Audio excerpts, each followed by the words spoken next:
Hi everyone, Angus Campbell here. It's Saturday the 3rd of September. Well, as you can see, we've got a few of the power set out of the garage, and that's because we've got the interloper here, which belongs to a gentleman called Mark Deakin.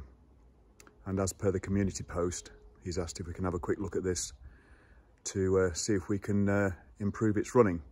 So let's meet Mark, get a bit of a history of the bike, and then we'll get down to some work. Right, so here we are then with the bike's owner, Mark Deakin. Morning, Mark. Welcome to the power set.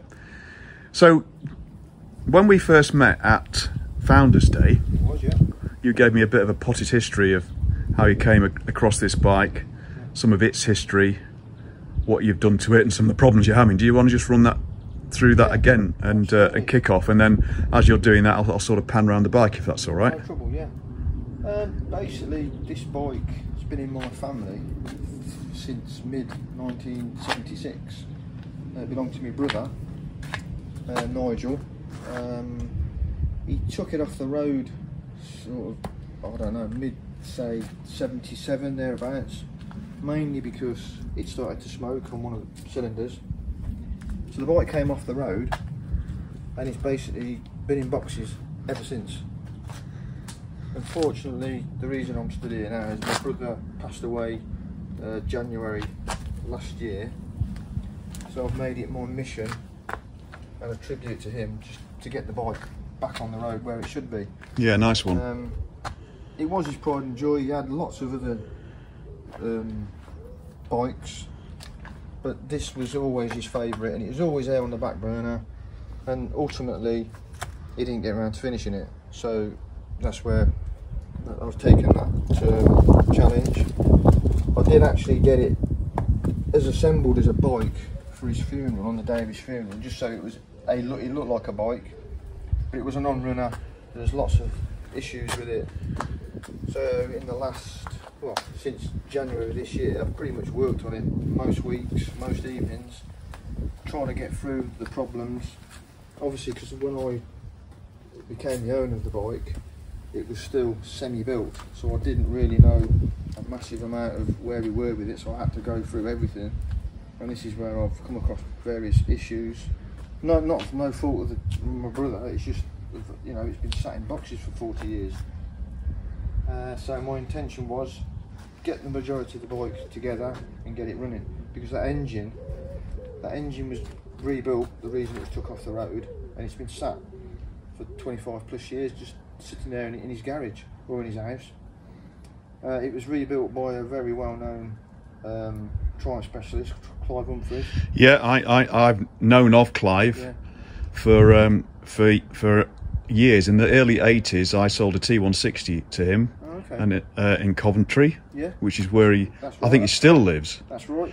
And Clive's well known in Untitled Rocket Three owners club circles, and if this motor was originally rebuilt by Clive, yes, then it should be all right. Clive knows his stuff. Absolutely. I did try and dig out the old magazine article of his supercharged, yes, Trident, yeah, from the late 70s, and I think it was an article from 79. I couldn't find it, but I've managed to source a copy of the original magazine on eBay, so it's on its way, so we'll try and get that incorporated. But yeah, so yeah, Clive Humphreys. Well, basically, when this came off the road, at the time, Clive did have that supercharged Trident, and I was a little kid, and I used to think it's like a spaceship. And the theme at the time with these sort of bikes was paint them like mad metal flake colours, and this was the frame was real deep metal flake gold with a metal flake blue tank. It was beautiful, but it obviously, as time has gone on, it's not really the thing to do to a bike like this. So sounds like Clive Humphreys' colours, that. Correct, absolutely. Because obviously my brother's a friend of Clive's. And I think Clive's supercharged Trident was something like maybe a metal flake yellow or gold frame with purple tank inside panels. Right. I think it was, yeah, absolutely, yeah. And the people who painted this originally are the people that painted Clive's. Ah, there you go. A company called, I think it was Lewis and Templeton. They were well known. Oh yeah, I know the name. Bikes. I know the name, yeah. So yeah, I got to the point in, well, it was due, I needed to try and start it.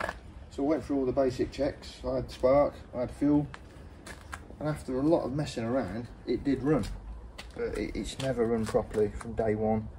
I've been plagued with carburetor problems, oil leaks, which I'm led to believe they have a lot of oil leaks. They tend to.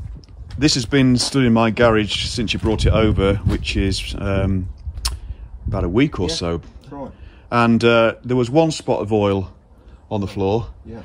It was a lot less than the amount of oil that came out of mine that was stood next to it. So it's all right. I must admit, I reckon I've managed to track at least 90% of the oil leaks. The most recent was the oil tank. I found there was a small pinhole right where the neck's welded in there. So that was the biggest one. The only time I've run it, or ridden it, which is very brief, I've always had a patch of oil underneath and I could not trace it. And it was outside one day, sun was on it, and I noticed, because I had this side panel off, I noticed a trickle of oil going down between where the seam is, where the tank is welded together. So anyway, I took the tank off and I found a small pinhole. So I dealt with that. But I mean, the bike runs, it will start, but so there's no issue starting it? Again, sometimes it will start first, second kick. Great. With full choke?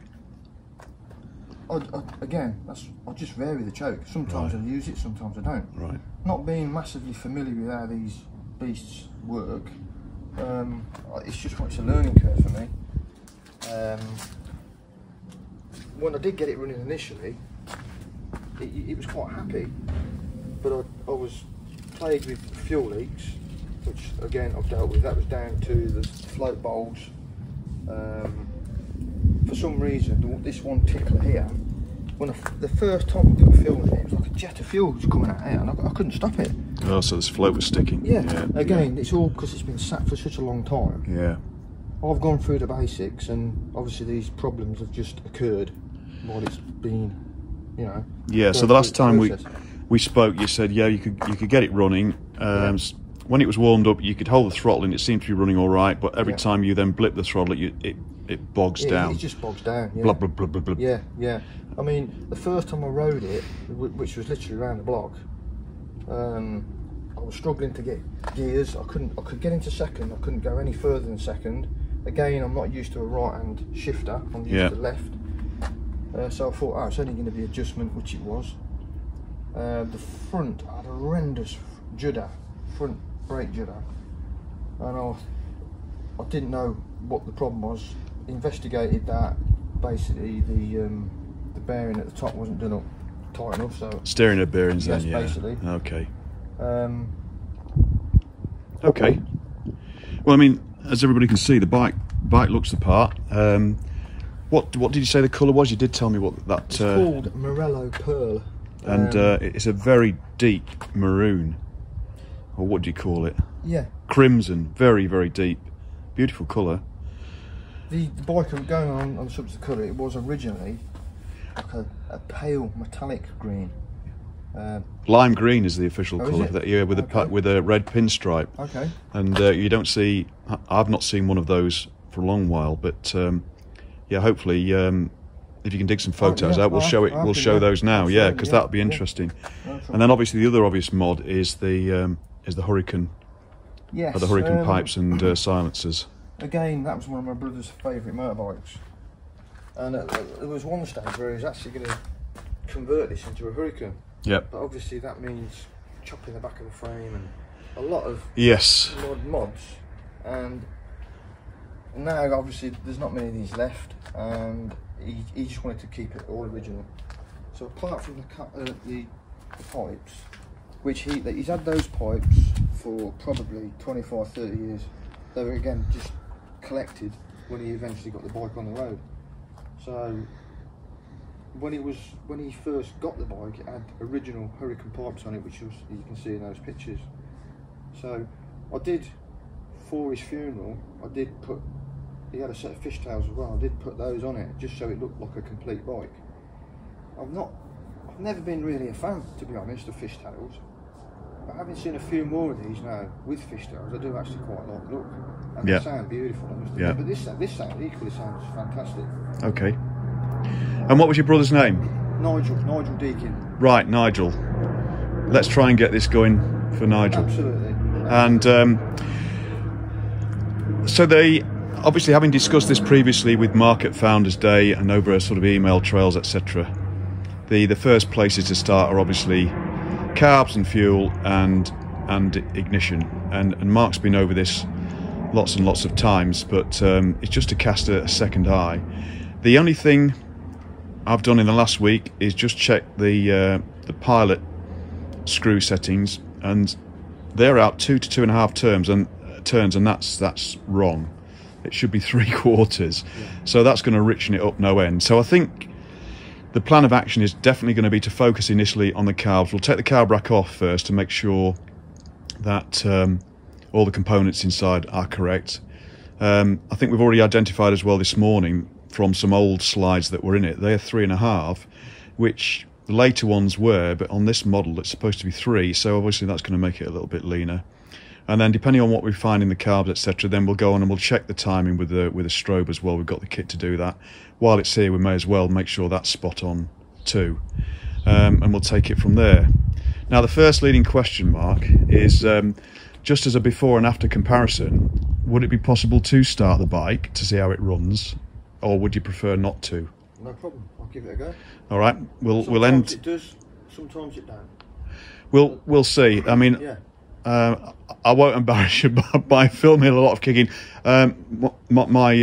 My followers and subscribers have seen me kick my bike quite a few times, so don't worry about it. Yeah. So we'll end this clip there as part of the intro. Thanks very much for that, Mark. No problem. We'll baseline it, and then we'll get into the carbs, and we'll take it from there. Okay, we've transferred her into the garage. So what I'm going to do first is I'm going to have a go at starting it, and we'll try and get an assessment of how it's running at the moment to baseline it. And then what we'll do is we'll take the tank and seat off it. Mark can probably get it off in about 10 seconds flat. And then we're going to take the carbs off and check the settings on the carbs and make sure the slides are balanced, that we've got the right slides, the right needle jets, main jets. Pretty confident we are because Mark's been through them several times. But we'll just check all that out. But we know that the pilot jet settings are wrong, and we know that potentially the slides might be too lean, although, as I say, people do recommend that you run it on 3.5s rather than 3s anyway, but we'll see. But initially, let's just try and fire her up, see how she runs, and that might help us with a bit of diagnostics. Right, fuel is on. Tickle, tickle. That one's always been a pig to tickle. So, well, mine aren't all the same. Have you checked the filters in the banjos? Yeah, they're all brand new. Yeah. Yeah, right. It eventually gets there, but yeah, the other two... Yeah, the other two, boom, straight pretty there. much, well, within reason, yeah. Nice strong springs there. They are the original car bodies though, because they've got the little ticklers. The later ones are extended ticklers. This is taking a bit as well. Longer than mine. I tend to like get two tickled and then I go for a start. I can just usually get my finger in for the middle one. Yeah. You got a lot more room on yours as well, haven't you? Because the tank. Yeah, a little bit. Although you've got to yeah. go through there. You just get to it. Yeah. It's a bit odd. I can get mine's a bit better than that. Carb rack's the same, so I don't see why that would be.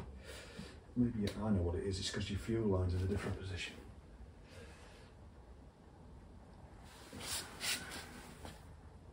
Got a bit of fuel in the centre one.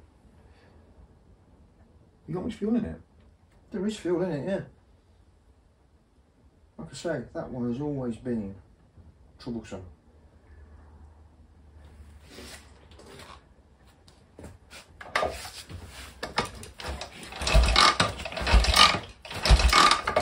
doubt this is going to work, to be honest.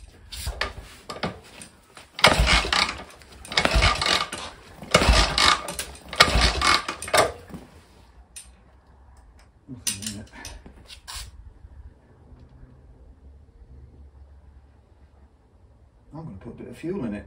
I think I've had more luck without choke on this, which is, yeah, don't know, just one of them experiments.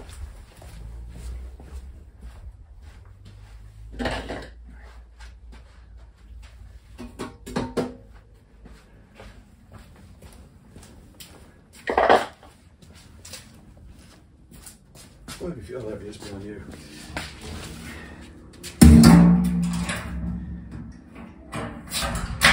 We'll give it a bit more love juice. Love juice? Yeah. I'll just put half a gallon in it.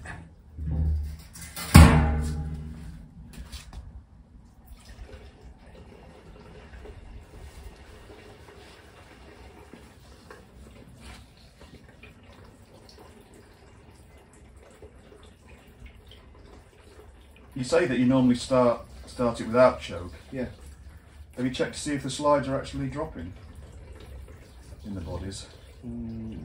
Only when the carbs are off. Yeah, and they were. Yes. It feels to me as though they are, because otherwise this cable would be loose.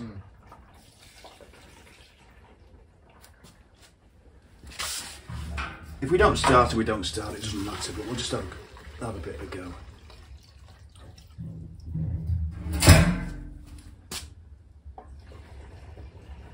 Fuel's cheap in this garage, Mark. Is it? Oh, great. Yeah.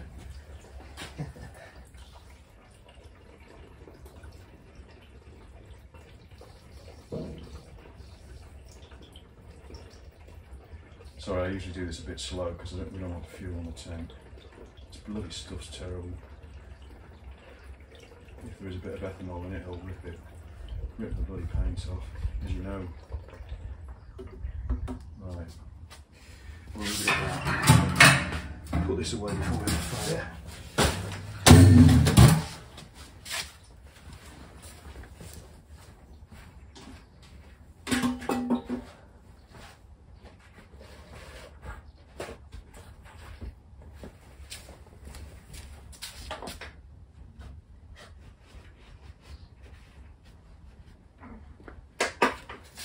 Right.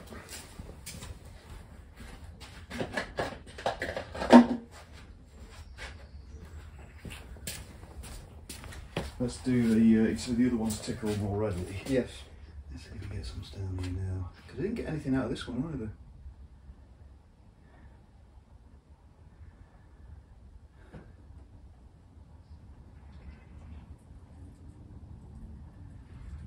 No wonder you can start it without choke. I'm wondering if it's putting it into the cylinders.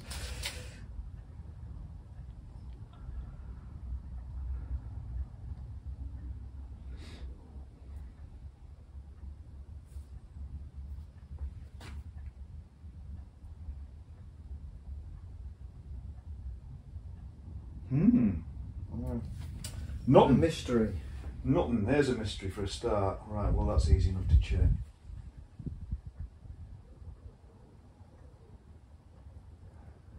No, nothing. Right, we're going to abort that. We're going to get straight into the carbs and also check the flow from the tank. Okay. Right, we've definitely got ignition off. I know this is all right. That's fine. Yep. Okay.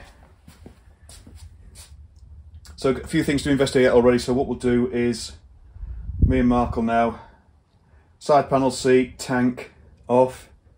So that's on this, it's just the 3 screws in it for the side panels. Yep. You can do the tank because I know nothing about these. We know the seat will come off. Yeah. And then we'll get the carbs off and we'll have a look at those and we'll check the flow on the tank. Okay. Right, tank off, seat off, side panels off, so we can get at the carbs. We did a flow check on the petrol taps on the tank, and there's fuel flowing out of them when they're on perfectly fine, so there's nothing wrong there, so that's good. So we don't have to investigate that. So what we're going to do now is take the carbs off, and I've just noticed something that I haven't got on mine. So on my Mark II, obviously the air filter's different, but also the air filter's got a flap on the back here that mounts onto rubbers. Yeah. I didn't know that. So I can see I was just going to take the, as I normally do, I normally take the air filter, just comes off with 2 bolts. Take that off and you've got loads of room to take the carbs off, but it's a bit more intricate with this. Deep joy. Anyway, we'll take the carbs off and we'll get the carbs rack over to the bench and we'll strip it. We don't need to worry about the throttle cable because that's easy enough to detach on the other side. Usual place, if it focuses. But what we'll do with the choke, we're not going to strip the choke cables down, so we'll undo it at the top here and take it off. Right, so what we're going to need to do with the carbs then is undo this lot at the back of the filter. What I tend to do is take the whole lot off as one. Oh, okay. It is doable. Yeah, God. It's fun.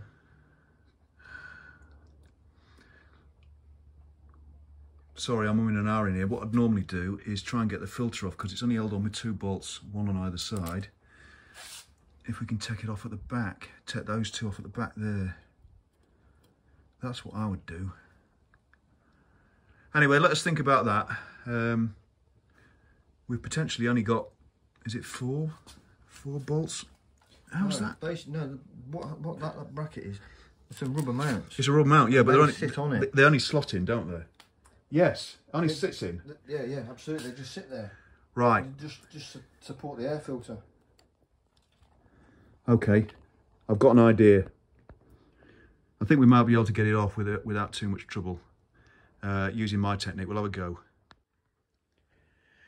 Right, so getting the filter off first, worked a treat as usual, and then it gave us plenty of room just to undo the 3 Jubilee clips and take the carbs off once we'd taken the cables off. So here we are on the bench. So we'll set up the camera and we'll strip these down.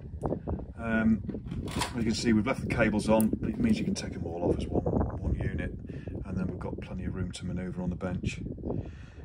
Just some initial observations. Firstly, as Mark has said, the slides are all nice and even. I mean, normally we can set these up with cocktail sticks and stuff like that, which we will do when we put them back together, because we are going to strip these now just to make sure that we've got the right components on there, and just have a look and see what slides we've got in there. We don't think they're going to be dirty, but if anything does need a clean, we can put the ultrasonic cleaner on, but we don't think so. And we'll take it from there. Right, what we'll do then is before the next, well, what we'll do is we'll set up and try and do a bit of a time lapse on stripping these carbs down. Might try and repair the GoPro, need to do that as well. Okay, be back shortly.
Right, carbs all back together and balanced, and didn't find anything untoward really, so all good, except for the fact that we've got 3.5 slides rather than 3, but that shouldn't make too much of a difference, and sometimes that's recommended anyway. We've got the pilot jets to reset because we know they're wrong, and the only other thing we found is with respect to the tickling. The right hand tickler is short, so it's not going to push the float down very far, which is why it probably takes a bit more tickling. But other than that, seemed okay. But anyway, all balanced up, all checked up, and we'll reset the pilot jets now to 3/4, and then we'll put the carbs on. Okay, everyone, carbs back on. Firstly, put on without the air filter, just to give us more room to wiggle it up and down, so we can get the manifold rubbers onto the stubs, and it went on fairly well really. We've made sure before we put the air filter on that all the slides were synchronized, but also more importantly as well that the chokes were synchronized and going all the way down, and more importantly all the way up. So we've done that. So before we start reassembling the top end of the bike, we're going to check the timing statically initially, and then we'll be ready really for a test fire. So let's get on to the ignition side of it. So the first thing that I'm going to do is just put the bulb and battery across the points once we've got the crank in the right position to test one of the cylinders, hopefully the right hand one, and we'll just check that manually. And once we get it running, obviously then we will strobe it up just to check it up, because that's a dead easy test. Right, we'll get this cover off and have a look inside.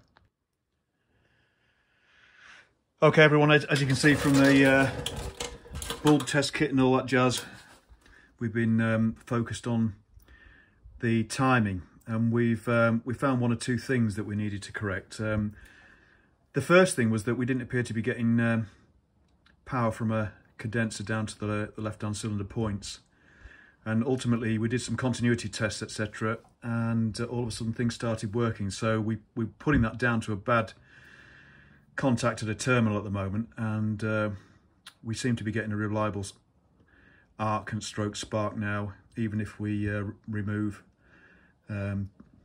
contacts, etc., and connections and re-establish them. So that's good. Second thing is that all the cylinders were slightly too advanced, especially so the middle one actually, which is probably still a little advanced, but we haven't got any more room to manoeuvre on the back plate or the slave back plate on this, so we're going to leave it as it is at the moment until we strobe it up and see how bad it is. We were hindered a little bit by the fact that with the pipes, etc., we couldn't use the timing plug at the front too well down the bottom there, because it fouls on the centre pipe, but we were able to do it for one cylinder and establish that the timing marks on the alternator are spot on with full advance, and that would concur with the fact that you use those timing marks for strobing up, and they should come into view when you rev up and go into full advance with the auto advance. So we're just in a position now where we're just going to do one more arc test on all the points, just to make sure we get to power to all of those. The plugs are back in, and we'll put it all together and we'll see if we can get her running, and then probably not today, but once she's running then we'll be able to tune her a bit if needed, and also check that timing with a strobe. So we're just going to button up now, so get the timing observation cover back on, points cover, timing plug in the front, don't forget that, otherwise there'll be oil everywhere, and then tank seat side panels. I think that's all right, isn't it, Mark? Sounds good to me. Right, excellent. Let's get on with that, and we'll bring you back for a test fire up, hopefully. Okay, we're all ready to go. The button, the covers are nipped up, the tank's back on, all connected up, fuel's on. We'll probably still have the same issue with this carb because we haven't done anything about it. No. And just a reminder, yeah, we found that the tickler is a bit short on this carb, so it's not going to depress the float very far, which is why it's not going to tickle very readily. But we'll give it some anyway. We know that fuel's coming down from the tap's fine. But it would be nice to see some petrol down the cabs.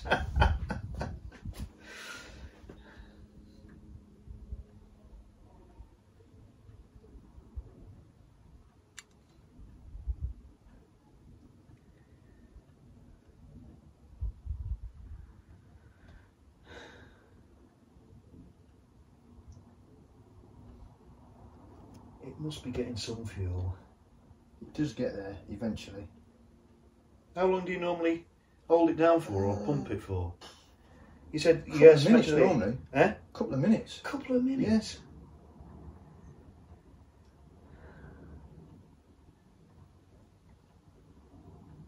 I mean, obviously they're dry, aren't they? They're empty, so it's going to take a little bit. Well, yeah, but they should fill up. They should fill up on their own, shouldn't they?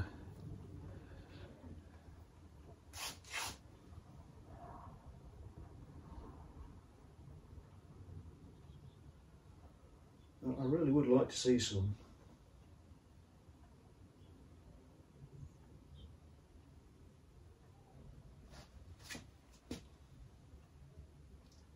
Even if the gasket got wet.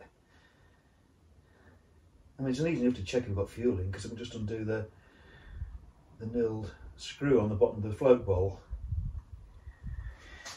Nothing yet. Oh shit! Sorry. That's all right. It can't be my trousers. Put my trousers on. God, I'm there.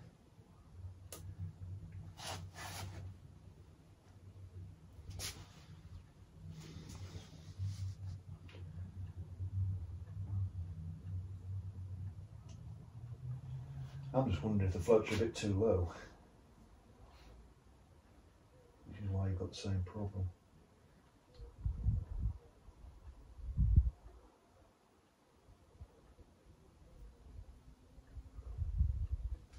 Then they look all right.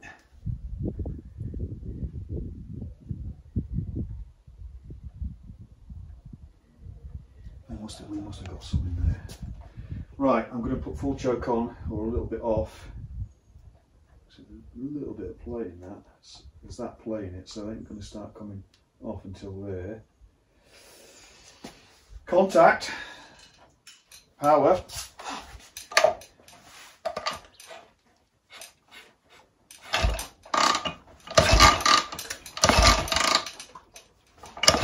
Do it with no throttle first, so you can get.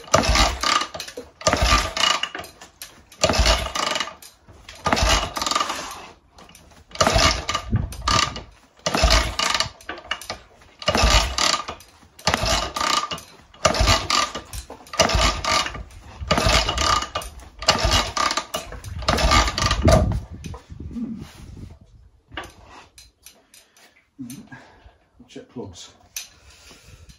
Just one.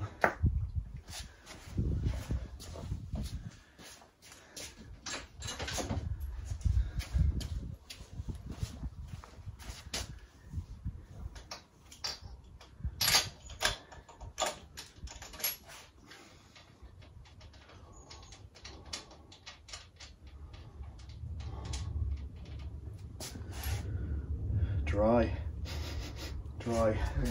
Yeah.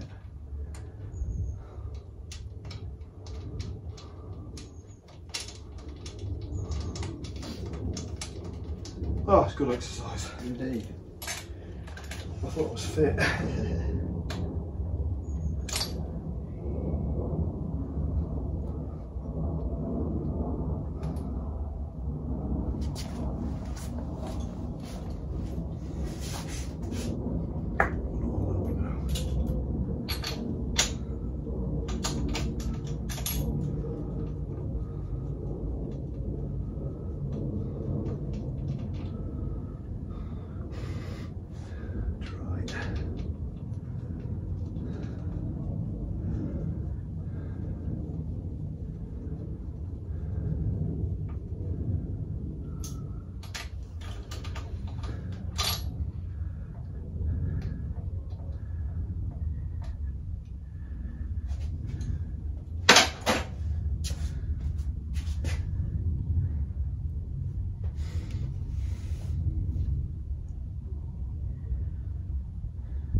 Nothing yet.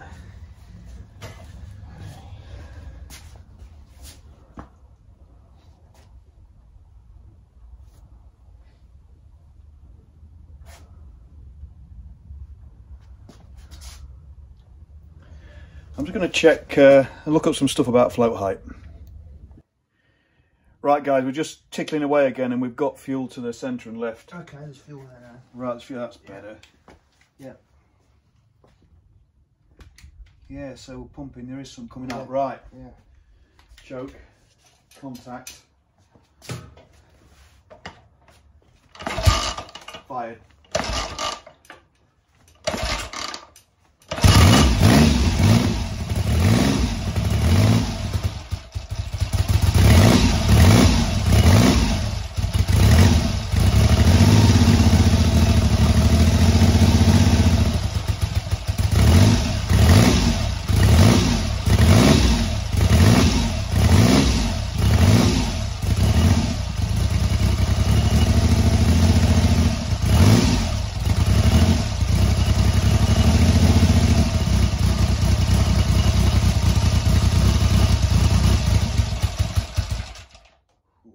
A lot of choke, and when we rev it, it's on 3, but when we're holding it, it's just 2 and 1 fluffing a bit. Yeah. I'm thinking that condenser still breaking down. Yeah, maybe. Yeah. Anyway, sounded pretty good on 3. Crisp. That did. Yeah. Definite improvement there. But it needs an awful lot of choke, which mine does, to be honest, when I first started off. Just wondering whether to give it a little bit more of a run. The motor sounds nice and quiet. Lovely.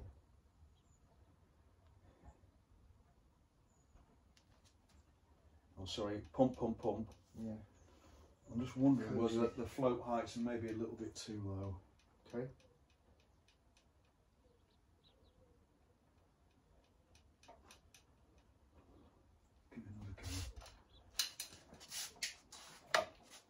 No throttle at first.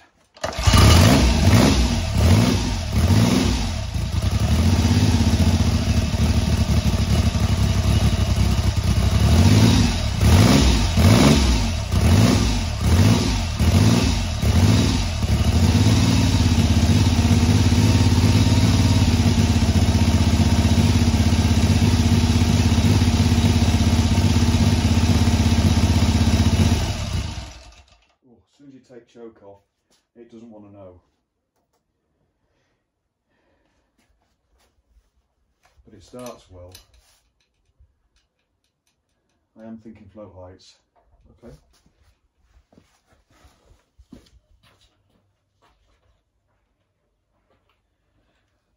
Right, we're thinking float heights, guys. As